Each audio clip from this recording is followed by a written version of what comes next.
তাদের প্রতি আমি চ্যালেঞ্জ ছুড়ে দিলাম, যেই বিদ্যুতের সমস্যা রয়েছে, যেই গ্যাসের সমস্যা রয়েছে, সেইটি সমাধানের জন্য তারা যদি সরকার থেকে ভালো কোনো পরিকল্পনা নিয়ে আসতে পারে, যে পরিকল্পনা আগামী 3 মাসের মধ্যে, বাদ দেন 3 মাস, আরো 3 মাস আমি তাদেরকে দিলাম, যদি 6 মাসের মধ্যে তারা সমস্যার সমাধান করতে পারে, তাহলে তাদের প্রত্যেকটি পরিকল্পনা আমরা বাস্তবায়ন করব। বিদ্যুৎ সমস্যার সমাধানে প্রধানমন্ত্রী তারেক রহমানের দেয়া চ্যালেঞ্জ গ্রহণ করেছেন জাতীয় নাগরিক পার্টি এনসিপির দক্ষিণাঞ্চলের মুখ্য সমন্বয়ক হাসনাত আব্দুল্লাহ। একই সঙ্গে সমস্যার সমাধানে 4টি প্রস্তাব উত্থাপন করেছেন কুমিল্লা 4 আসনের এই সংসদ সদস্য।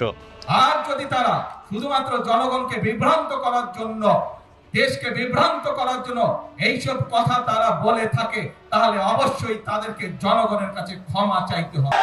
15 আগস্ট শনিবার সামাজিক যোগাযোগ মাধ্যম ফেসবুকে নিজের ভেরিফাইড আইডিতে দেয়া এক পোস্টে হাসনাত আব্দুল্লাহ জানান,